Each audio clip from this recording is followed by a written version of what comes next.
que ha visto del caso Senasa, presidente Medina?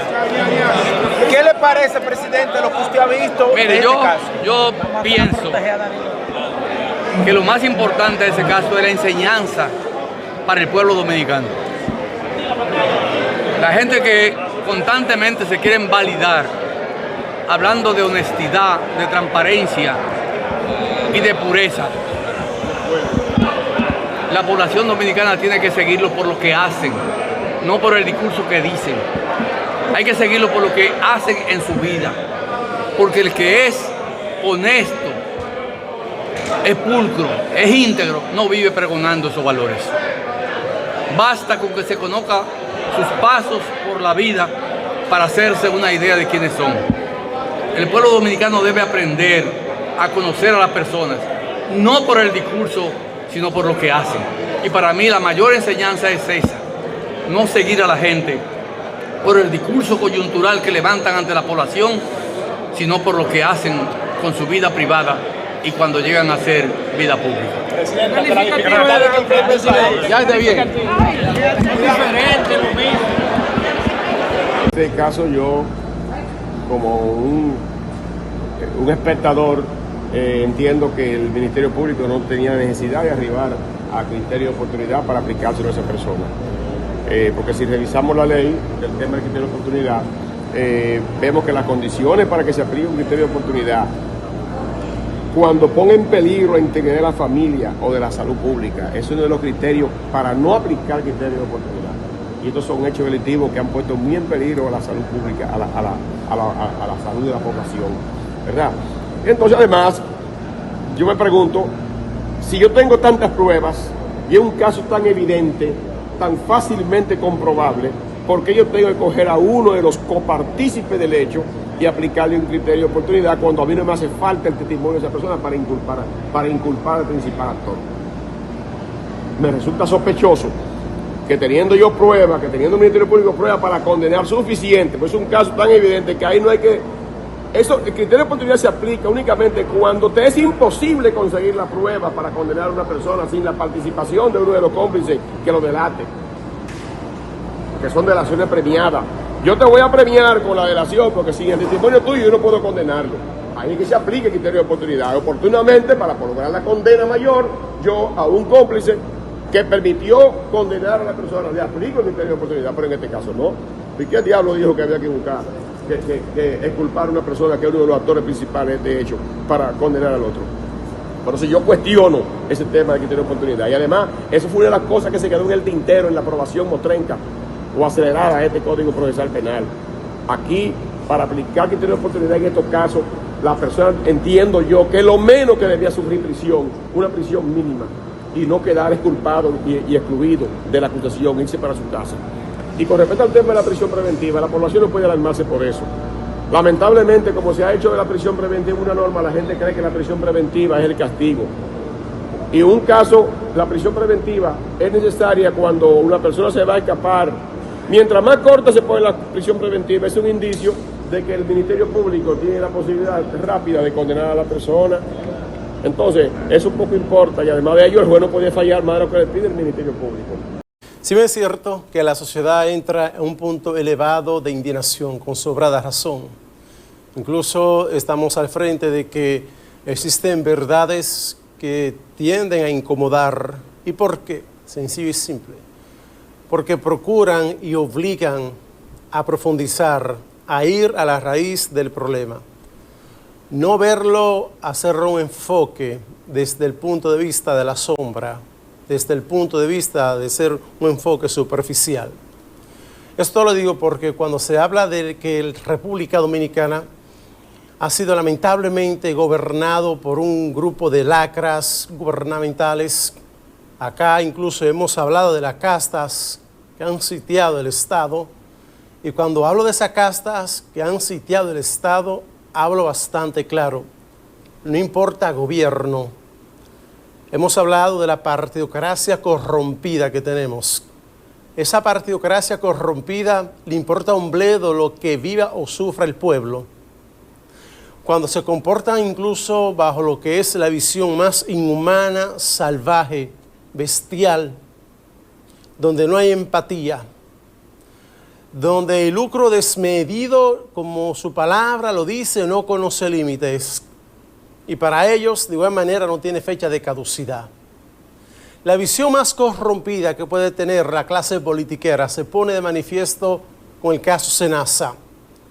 Aunque tenemos un sinfín de antecedentes de quienes nos han robado, ¿por qué han sitiado el Estado? El Estado lo han sitiado al punto tal que no puede defenderse por sí mismo. Y tras no tener la capacidad de defenderse, pues está secuestrado bajo las más perversas prácticas de la corrupción con su hermana la impunidad.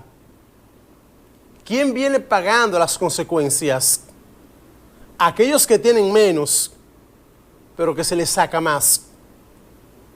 ¿De qué manera se le saca más a lo que tiene menos? Cuando se le explota a través de los impuestos y que va a parar en pocas manos. Y esas manos llenas de sangre, esas manos podridas, en descomposición, una degeneración al más alto nivel, tener una visión tan desgraciada para joder a millones de seres humanos, no es de humano. No sé qué categoría ponerle a los delincuentes del Senasa, porque estamos al frente de que esto representa la piedra angular de que recursos de la salud, recursos del pueblo más vulnerable, para ser utilizado, transformarlo en maquinaria electoral. Como estamos al frente de un crimen social de envergadura, de un robo, del pillaje, el bandidaje, la gangsterización del poder, nos refleja el punto más bajo al que puede llegar la visión de la clase politiquera delincuencial, vulgar, de un grupo de asesinos que se beneficiaron de miles y miles de millones de pesos, dinero de la quimioterapia, de la radioterapia, de alimentos para la infancia, y fueron a parar en pocas manos de empresarios delincuentes como el señor Ri, y de igual manera el jefe mayor detrás de este entramado de corrupción, el señor Santiago Jacín. Estamos ante la presencia de un país corrompido, o han corrompido un país al más bajo nivel. En pocas palabras, podríamos decir que estamos atrapados en un círculo donde la impunidad, el miedo y el silencio se premia, la complicidad gana terreno. Estamos al frente de una derrota moral. La población dominicana salió del PLD por el bandidaje, el pillaje. Los mafiosos que gobernaron este país. Y ahora al frente de qué estamos. No se puede ser tan dócil, y se lo digo con toda honestidad. No se puede mantener una postura ante lo que implica vivir bajo el manto de la corrupción. Porque todo esto nos revela que la corrupción en República Dominicana podríamos calificarlo precisamente como un ecosistema, un sistema completo, sistemático, gobierno tras gobierno, y ahora nos toca con el PRM. Estos casos no pueden presentarse como casos aislados. Es un caso bastante complejo, porque estamos al frente de que un grupo de cobardes, de delincuentes, actuaron a sus anchas de robarle a los que menos tenían. Inmorales, charlatanes, sinvergüenzas. Acá la expresión correcta es delincuentes. Son estructuras compuestas por politiqueros como pues la sociedad le dice bandidos, salvajes, inhumanos, cómo se les roba a un pueblo y cómo se puede premiar a un delincuente que fue capaz de confesar que robó y tras llegar a unos que otros acuerdos con el Ministerio Público, está en su casa. Pero no así la cantidad de dominicanos que murieron por falta de una quimio o radioterapia. La cantidad de niños que murieron por falta de medicamentos. Ese dinero, cuando se roba de la manera que se robó en el SENASA, es sinónimo de falta de camillas, herramientas en hospitales, de caminos vecinales, para que una minoría de salvajes dragones inquisidores quieran disfrutar de lo robado a costilla del pendejo pueblo dominicano. Estamos en una trampa con narcotraficantes financiando campañas y delincuentes de cuello blanco disfrutando de las mieles de un poder corrompido, mientras millones de dominicanos sufren en la pobreza, languidecen, víctimas de un sistema inquisidor, corrompido, hasta el tuétano, y donde se ha normalizado el hecho de que puedo robar 2,000, 3,000, 5,000, 10,000 millones, devuelvo 5,000 y llego a un bendito acuerdo con el Ministerio Público y me voy para la casa. Arresto domiciliario. Vaya perla para abrir aún más el abanico de la impunidad y la corrupción como la que tenemos y que se ha reeditado, se ha amplificado. Dije al inicio del tema, la población se hartó por varias razones de lo que fue el PLD y todo el poder que tenía, pero sobre todo cuando se pasó balance a cómo durante los gobiernos del PLD se robó, se saqueó el pillaje, el bandidaje, la gangsterización del poder a su mayor expresión. El PRM oposición, el PRM criticaba lo que era el saqueo y el robo. Y ahora, ¿ante cuál escenario nos encontramos? ¿Y quiénes nos están robando? ¿Y de qué manera? Veamos. Cuando al menos 3 de los 10 imputados de la operación Cobra han confesado en el tribunal el pago de soborno a funcionarios de SENASA, hoy tocará el turno al exdirector de la institución, Santiago Jacín, quien junto a su defensa intentará mostrar arraigo para continuar el proceso con una medida diferente a la solicitada por el Ministerio Público. Contamos con un legajo de pruebas, tanto testimoniales como documentales, que cuando se conozca la medida de coerción probarán cada una de las imputaciones que hemos realizado, así como los tipos penales que hemos tipificado en esta medida de coerción. Según el expediente, el exdirector del SENASA habría recibido 2.881 millones mediante el supuesto entramado. El expediente contra Santiago Jacín y otros 9 imputados señala que el exfuncionario adquirió propiedades de alto valor, incluyendo villa en Casa de Campo y apartamentos financiados por 53.3 millones de pesos. A través de la empresa Flower Hair, habría sido utilizada para financiar la compra de un Rolex valorado en 83,000 millones de dólares. Yo soy un hombre pro acuerdos, pero pro acuerdo con la verdad, no con gente que son repetidas, portalistas repetidas, salen de un expediente y parecen que han cogido un modus vivendi de delación para enriquecerse ellos y ensuciar personas. En tanto, el Ministerio Público establece que Francisco Iván Minaya Pérez, en su rol dentro de SENASA, recibió supuestamente dádivas y beneficios económicos de la empresa Nutrimed a cambio de favorecerla en decisiones internas. Entre los obsequios que se detallan en el documento recibidos figuran botellas de whisky valoradas en hasta 100,000 pesos, canastas, artículos lujosos y diversas bebidas.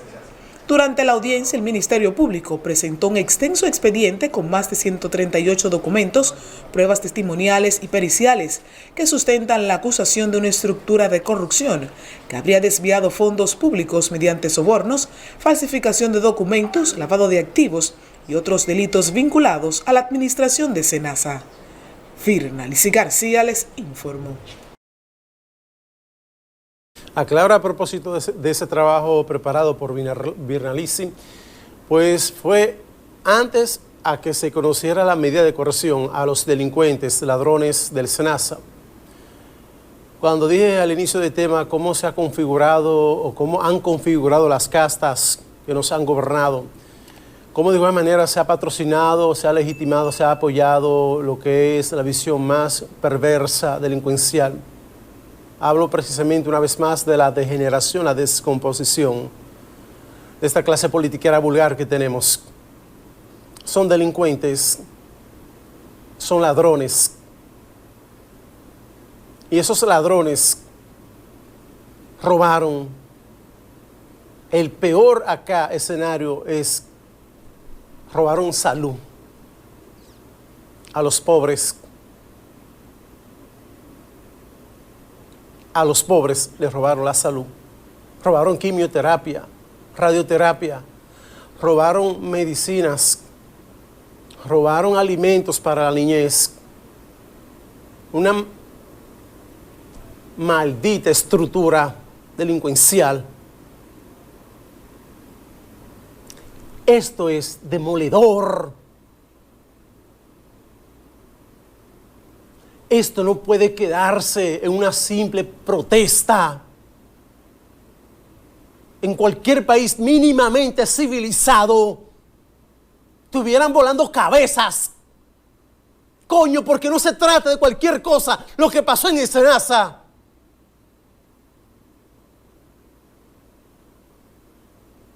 Y cómo, y con sobrada razón, una población cuestiona cómo el Ministerio Público dice, porque fulano confesó y dijo aquello y lo otro, sí, reconoció, participó, robó, saqueó y entregó tantos millones.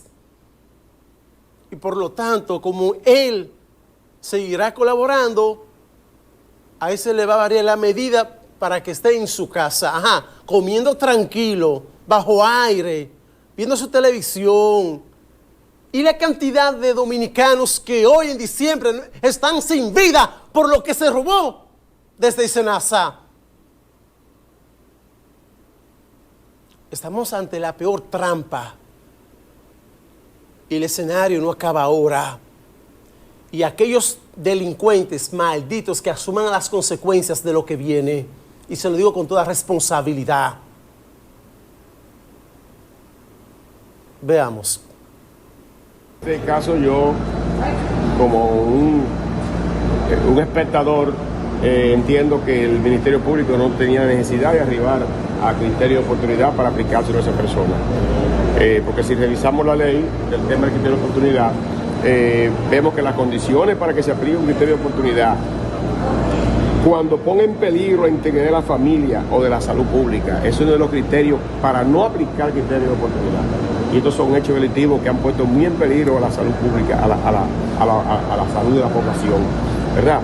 Entonces, además, yo me pregunto, si yo tengo tantas pruebas y es un caso tan evidente, tan fácilmente comprobable, ¿por qué yo tengo que coger a uno de los copartícipes del hecho y aplicarle un criterio de oportunidad cuando a mí no me hace falta el testimonio de esa persona para inculpar al principal actor? Me resulta sospechoso que teniendo yo pruebas, que teniendo el Ministerio Público pruebas para condenar suficiente, pues es un caso tan evidente que ahí no hay que... Eso, el criterio de oportunidad se aplica únicamente cuando te es imposible conseguir la prueba para condenar a una persona sin la participación de uno de los cómplices que lo delate, que son delaciones premiadas. Yo te voy a premiar con la delación porque sin el testimonio tuyo yo no puedo condenarlo. Ahí es que se aplica el criterio de oportunidad. Oportunamente, para lograr la condena mayor, yo a un cómplice que permitió condenar a la persona le aplico el criterio de oportunidad, pero en este caso no. ¿Y qué diablo dijo que había que buscar, que exculpar a una persona que es uno de los actores principales de hecho para condenar al otro?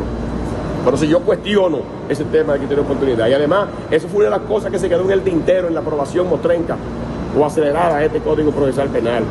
Aquí, para aplicar criterio de oportunidad en estos casos, la persona, entiendo yo, que lo menos que debía sufrir prisión, una prisión mínima, y no quedar exculpado y excluido de la acusación, irse para su casa. Y con respecto al tema de la prisión preventiva, la población no puede alarmarse por eso. Lamentablemente, como se ha hecho de la prisión preventiva una norma, la gente cree que la prisión preventiva es el castigo. Y en un caso, la prisión preventiva es necesaria cuando una persona se va a escapar. Mientras más corta se pone la prisión preventiva, es un indicio de que el Ministerio Público tiene la posibilidad rápida de condenar a la persona. Entonces, eso poco importa, y además de ello, el juez no podía fallar más de lo que le pide el Ministerio Público. El juez sí podía poner prisión preventiva menor, pero no mayor a la que pidió el Ministerio Público. Cuando digo que las castas se configuró, se amplificó sin importar el gobierno, el expresidente Danilo Medina, ese señor es presidente. En sus gobiernos, aquí se robó un grupo de mafiosos enquistado en el poder, su hermano, cuñado, en fin. Cuando usted ve que estamos ante la presencia de funestas prácticas, como acá le hemos llamado, la visión patrimonialista del Estado. Voy al Estado con la visión de enriquecerme, voy a hacerme de dinero, pero voy a robar. Asumo que nada va a pasar. Robo, robo y robo. A Danilo se le preguntó con relación al tema Senasa.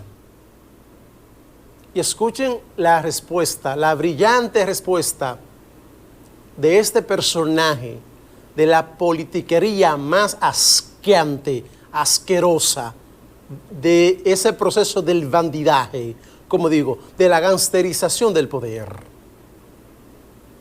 En los gobiernos de Danilo Medina, aquí se robó de a mucho se robó aquí. Un grupo de delincuentes y andan suelto, un grupo de delincuentes, si perdonen, porque uno se indigna con esta vaina. Escuchen lo que dijo este personero de la politiquería más perversa que país pueda tener. Escuchen. ¿Qué ha visto del caso Senasa, presidente Medina? ¿Qué le parece, presidente, lo que usted ha visto de este caso? Yo pienso que lo más importante de ese caso es la enseñanza para el pueblo dominicano. La gente que constantemente se quieren validar, hablando de honestidad, de transparencia y de pureza.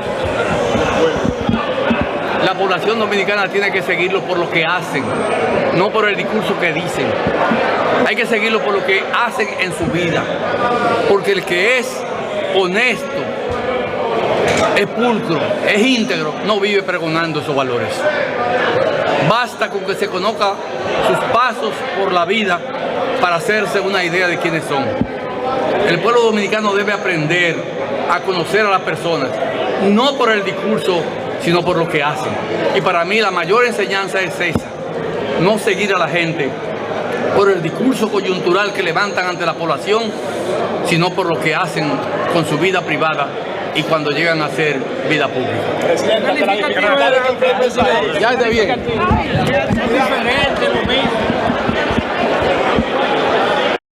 Danilo habló de pregonar, de que aquello, el discursito politiquero sin saliva y lo otro, ok. Señor Danilo Medina, cuando para 1982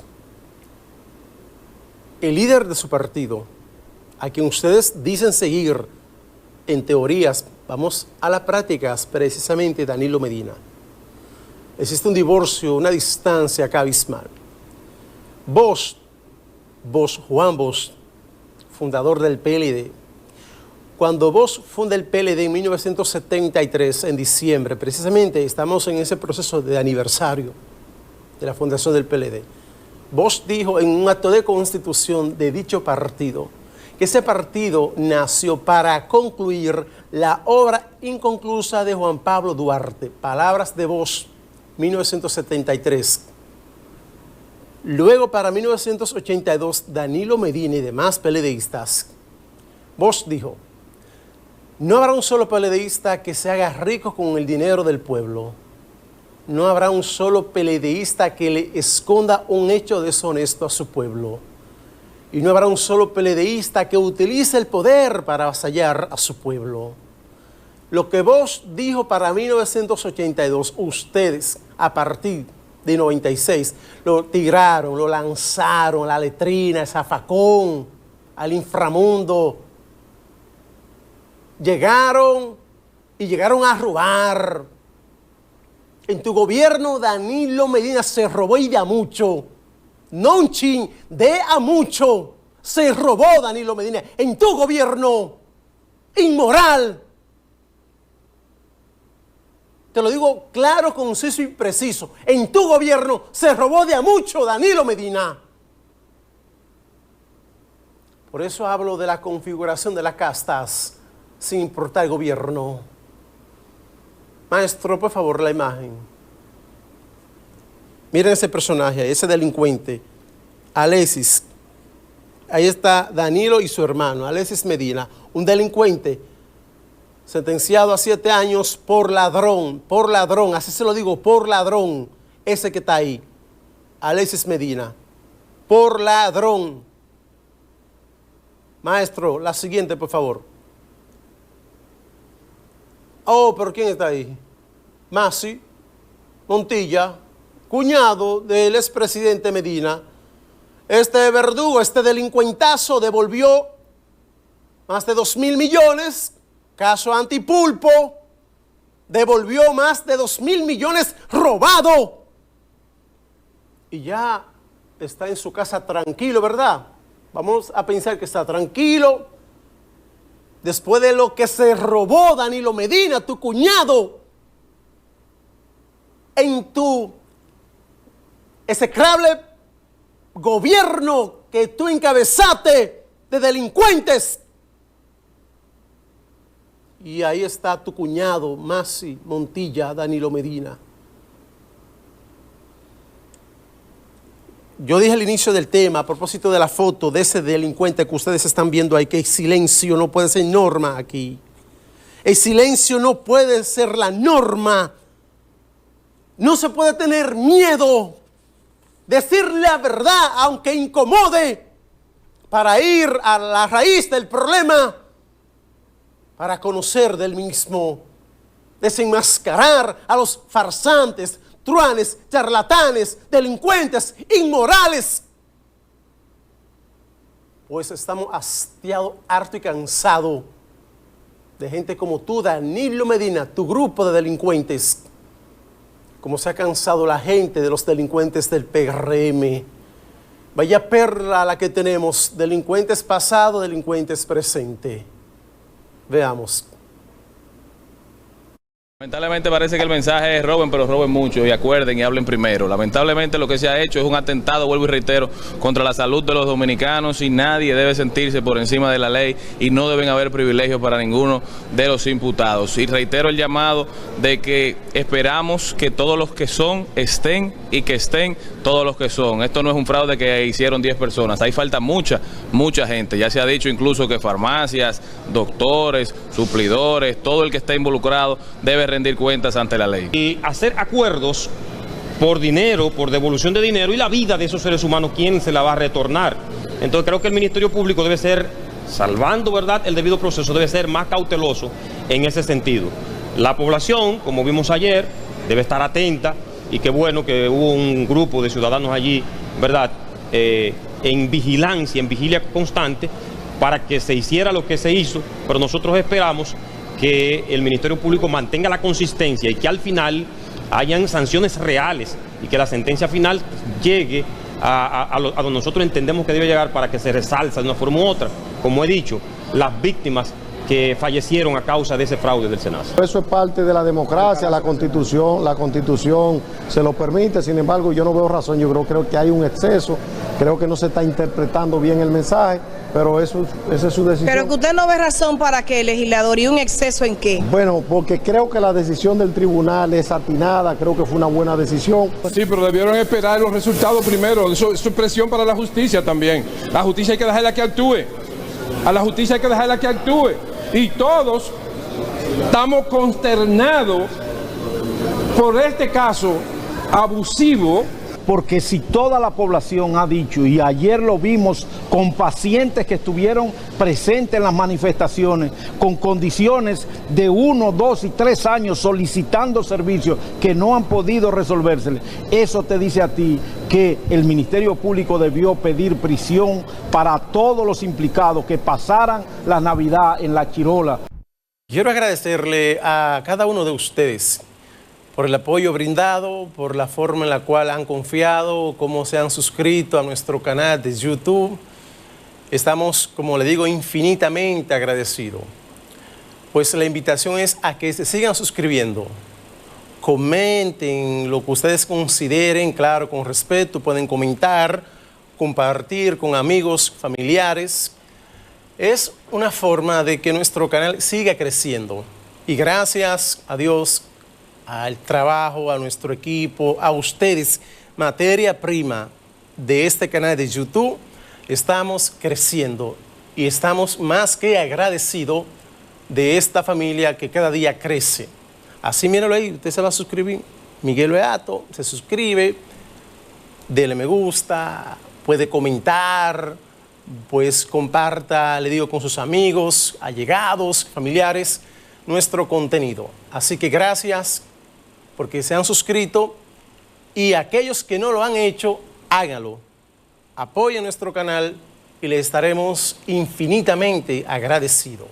Para estar al día con nuestras noticias, análisis y comentarios, no dudes en suscribirte a nuestro canal de YouTube Miguel Beato y activar la campanita de notificaciones.